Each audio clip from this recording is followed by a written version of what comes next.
ব্লগটা শুরু করলাম আগের দিন রাত থেকে শুরু করার কারণ একটাই যে আগের দিন খুব বৃষ্টি হয়েছিল আর তাতে এই যে আমাদের বাড়ির পাশে যে পুকুরটা আছে সেই পুকুরের উপরে অনেক গেঁড়ি উঠেছিল। ওই গেঁড়িগুলো যখন তোমাদের দাদা মানে আমার হাজব্যান্ড পুকুর পাড়ে আসে তখন দেখে আমায় ফোন করে বলে যে অনেক গেঁড়ি উঠেছে, আয় তোমাদের দেখে হয়তো মনে হবে, তোমরা বলবে তোমরা কি কিনে খেতে পাও না?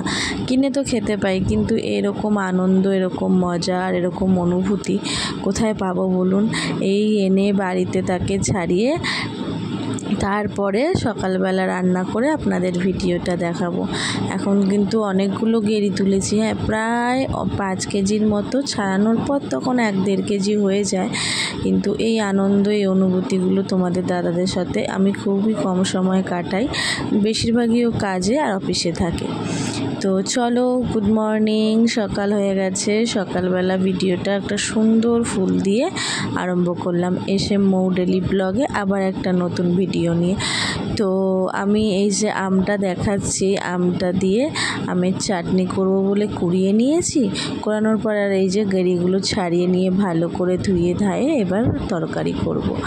তো আমি যেটা আমার অনুভূতিটা শেয়ার করতে চাই সেটা হচ্ছে, আচ্ছা বলুন তো, আমরা তো সবাই টাকার পেছনে ছুটি, তাই না?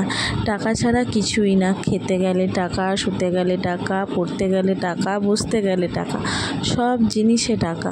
তো যখন আমাদের মনে হয় যে আজ আমার কাছে টাকা নেই মানে পৃথিবীটাই অচল, আমি চলতেই পারবো না, যখনই আমার এটা মনে হয়, যখনই আপনাদের দাদার সাথে এরম কিছু নিয়ে ঝামেলাঝাটি হয়, মন কষাকষি হয়, তখনই না একটু বাইরে বেরিয়ে রাস্তায় হাঁটতে গিয়ে যখন চারিপাশে মানুষজন দেখি অনেক বিভিন্ন রকমের, তখন মনে হয় না, জীবনটা হয়তো আমারই ভালো, আমিই হয়তো ভালো আছি, হোক না পয়সা অল্প, কিন্তু তবুও ভালো আছি, সুখে আছি, বর বাচ্চা সবাইকে নিয়ে সুন্দরভাবে জীবন করছি। তারপর তো আছে আমার এই ইউটিউব ফ্যামিলির ভাই বোনরা, ইন্টারনেটের ভাই বোনরা, দাদা দিদিরা, তারাও তো কত ভালোবাসা দেয়।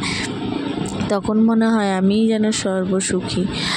আসলে মানুষ পাল্টায় না, মানুষের রীতিনীতি এইগুলো পাল্টে যায়, বিবেক পাল্টায়। তো আমি যেইটুখানি মনে করি, যেইটুখানি আমার আছে ওইটা নিয়েই সুখে থাকা ভালো। বেশি চাইতে গেলে তখনই একটু মনে কষ্ট হয়। তো আমি যেমন আছি তেমনই ভালো। আর ভিডিওটা ভালো লাগলে লাইক আর সাবস্ক্রাইব অবশ্যই করে দেবে। তোমাদের সাথে আমি যে ভিডিওগুলো ছাড়ি সেগুলো কীরকম লাগে একটু বলবে। আর আজকে কিন্তু আমি কারি পাতা দিয়ে ডাল করেছিলাম, আর করেছিলাম ওই গেঁড়ির ঝাল, গন্ধরাজ লেবু দিয়ে, দারুণ লেগেছিল, তাই 2 বার ভাত নিয়ে খেয়েছি। তো তোমাদের কেমন লাগলো ভিডিওটা অবশ্যই কমেন্ট করে জানিও। আর একটু আমার পাশে থেকো, সাপোর্ট করো, এইটুখানি, আর কিছুই না। তো আমাকে আশীর্বাদও করো যেন আমি বর বাচ্চা নিয়ে এভাবেই ছোট্ট ছোট্ট মুহূর্তগুলো তোমাদের সাথে শেয়ার করতে পারি আর অল্পতেই খুশি থাকতে পারি। তো আমার খাওয়ার ভিডিওটা দেখাচ্ছি কারণ হচ্ছে যে আমি সত্যি, আর গেঁড়ির তরকারিটা কিন্তু খুব ঝাল হয়ে গেছিলো।